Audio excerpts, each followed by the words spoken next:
स्वामी समर्थ मित्रांनो, आपल्या स्वामी सेवा या चॅनलवरती तुमचे मनापासून स्वागत आहे। मित्रांनो, आपण पूर्ण केला मागील व्हिडिओमध्ये 23वा अध्याय आणि आता आपण सुरू करत आहोत आपल्या 24व्या अध्यायाला।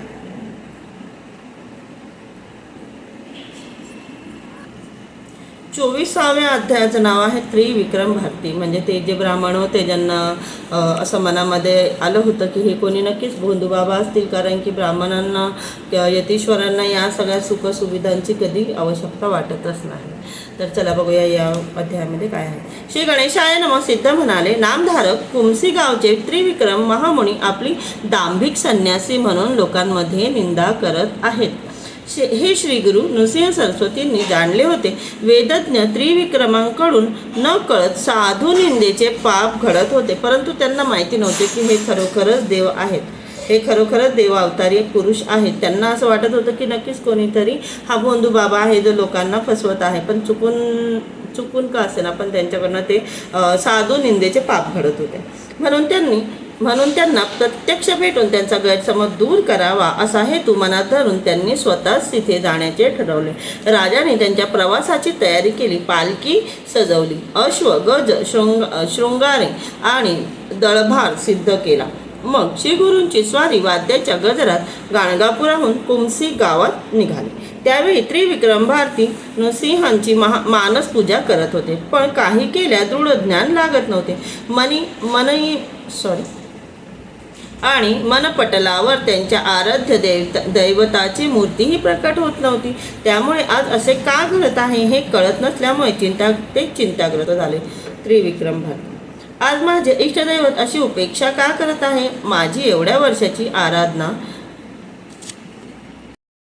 ते जे त्रिविक्रम भारती ते जेव्हा त्यांच्या ध्यान लावत होते, सेवा करत होते त्यांच्या इष्टदेवाची, परंतु त्यांचं मन नव्हतं लागत आणि खूप अनेक विचार त्यांच्या मनामध्ये येत होते। तर त्यावेळी त्यांना असं वाटत होतं की आज माझे इष्टदेवत माझी उपेक्षा का करत आहेत, का माझ्या एवढ्या वर्षाची जी माझी आराधना आहे, तपस्या आहे, आज व्यर्थ का जात आहे, असे अनेक विचार त्यांना बेचैन करू लागले।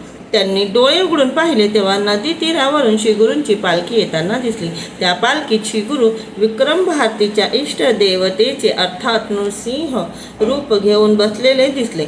त्यांच्या समवेत आलेल्या राजांच्या दळभारातील सर्व सैनिकही श्रीगुरूंसमवेत दंडधारी संन्यासी आहेत असे दिसले।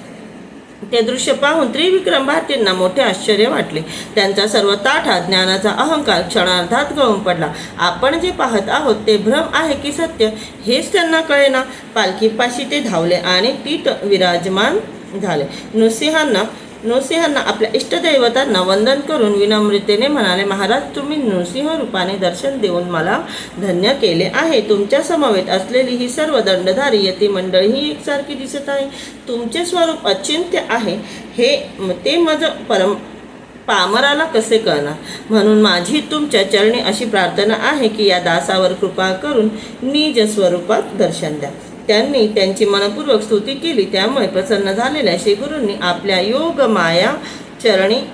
योग माया आवरून त्यांना आपले तेजस्वी निज स्वरूप दाखवले आणि म्हणाले, तुम्ही आमची निंदा करता, आम्हाला दांभिक म्हणता, हा तुमचा गैरसमज दूर करण्यासाठीच मी इथे आलेलो आहे।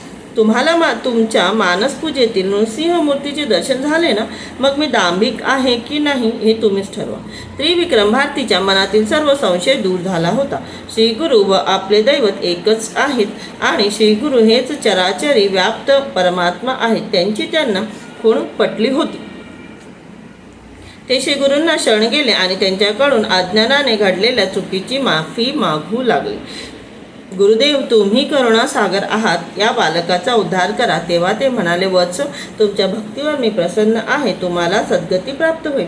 परमार्थ साध्य करून तुम्ही ईश्वराशी एकरूप व्हाल, तुम्हाला पुनर्जन्म नाही। त्रिविक्रम भारती तयारीचे साधक होते। त्यांच्या अल्प दोष दूर करणे आवश्यक होते। ते साध्य करून श्रीगुरूंनी त्यांचा उद्धार केला आणि ते गाणगापुरात आले। नामधारक गुरूंना व्यक्ती समजण्याची चूक करू नये। ते त्रिदेवांचे एकत्रित सामर्थ्य असलेले परात्पर परब्रह्म स्वरूप आहेत। त्यांना शरण जावे, त्यांच्या चरणी लीन व्हावे। ते जे त्रिविक्रम भारती आहेत ते आधीपासूनच श्री नृसिंह स्वामी यांचे सेवक होते.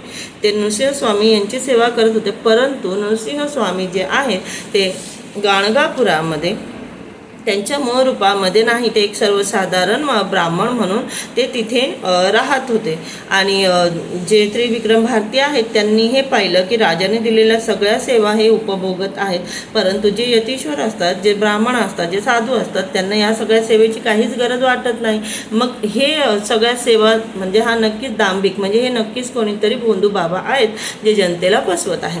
आणि हे सगळं स्वामींना माहिती पडलं की हा असा विचार, हे असे विचार करत आहेत, परंतु त्यांना त्या कुठे ना कुठे तो दोष लागत होता साधू निंदेचा, आणि तो न व्हावा, तो दूर करावा, त्यांची मनातली जी अडचण आहे ती दूर करावी यासाठी स्वामी स्वयं त्यांना दर्शन द्यायला जातात. पण त्या दिवशी जे त्रिविक्रम भारती आहे, जे त्यांची नित्यसेवा करत असतात, ध्यान लावायला बसत असतात, परंतु त्या दिवशी त्यांचं ध्यानच लागत नाही. आणि डोळे बंद केल्यानंतर ते आपल्याला पण बघा, आपण जेव्हा डोळे बंद करतो, आपण जेव्हा जाप करायला घेतो स्वामींच्या नावाचा असो किंवा कोणाचं, आपल्यासमोर त्यांचं चित्र येतं, आपल्याला ते दिसतं, पण ते त्या दिवशी त्यांच्यासमोर त्यांच्या देवाचं चित्र येतच नव्हतं. आणि का येत नव्हतं? कारण की त्यांना स्वामींना तो चमत्कार दाखवायचा होता की तुला मी तिथे नाही दिसत आहे, कारण की मी स्वतः येतोय, तुला ज्या गोष्टींच्या तुझ्या मनामध्ये शंका आहे त्या ते दूर करण्यासाठी येत होते. आणि ज्यावेळी ते आले त्यावेळी त्यांना ते जे साधू आहेत ते जितके त्यांच्यासोबत होते ते सगळे त्यांना स्वामींच्या रूपात दिसत होते, नृसिंह स्वामींच्या. आणि हे जे यतीश्वर जे दर्शन द्यायला येत होते ते सुद्धा नृसिंह स्वामी म्हणून दिसत होते, आणि त्यांच्यासोबत असलेले सगळेच नृसिंह स्वामींच्या रूपात त्यांना दिसत होते. हा चमत्कार पाहून त्यांना स्वामींनी त्यांना विचारले की आता तुम्ही ठरवा, मी दांभिक आहे की नाही. म्हणजे आता कारण की त्यांना समजून गेलं, जे त्रिविक्रम भारती होते त्यांना समजून गेलं की हेच माझे ईश्वर आहेत, आणि त्यांनी आपल्या चुकीची माफी मागितली आणि स्वामींनी त्यांना माफ केलं आणि त्यांच्या डोक्यावरती वरदहस्त ठेवला. तर चला मित्रांनो, आत्ताच्या व्हिडिओत फक्त इतकंच, भेटूया पुढच्या व्हिडिओत. श्री स्वामी समर्थ मित्रांनो.